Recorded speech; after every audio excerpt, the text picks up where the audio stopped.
اینجا اکثر مادرای مهربان هستن، قدماشون بالای دیده.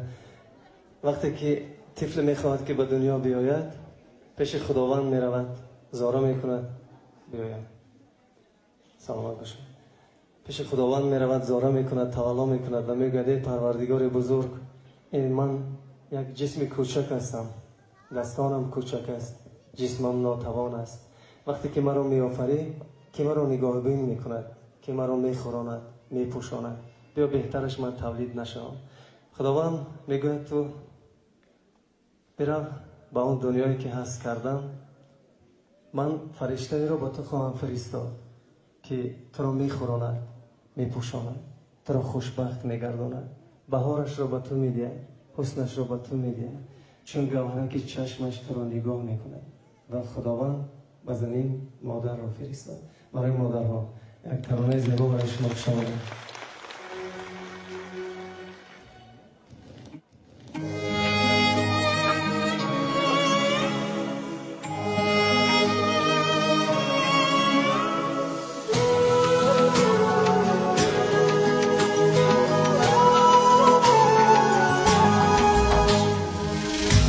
ای بهار، ای رنگ و بوی زندگی، مادر شیرین ترین رویای من،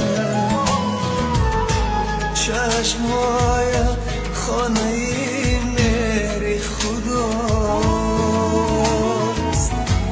مهربانم خوبی بی همتای من، چشمهای خانه مهر خداست، مهربانم خوبی بی همتای من،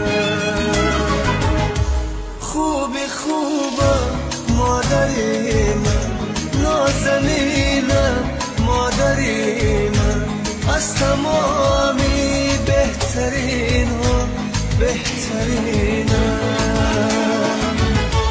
مادری من، خوبی خوبم مادری من، نازنینم مادری من، از تمامی بهترین ها بهترینم مادری من، به تو تنهایی کشیدم مادرم، درد و غم ها را چشیدم مادرم، از قفای یک زنی بگانه با چگویا من دویدم مادرم، از قفای یک زنی بگانه با چگویا من دویدم مادرم.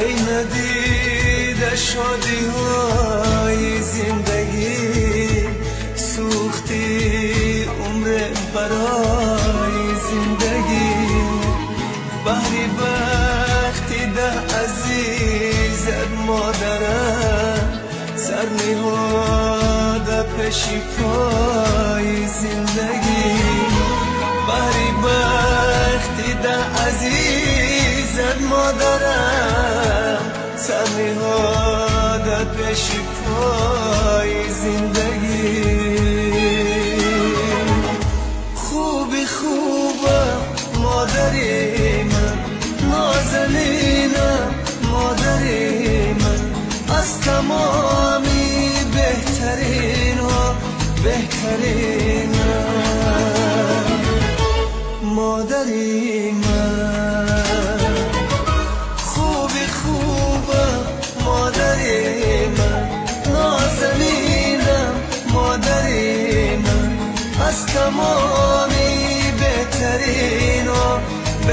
بهترین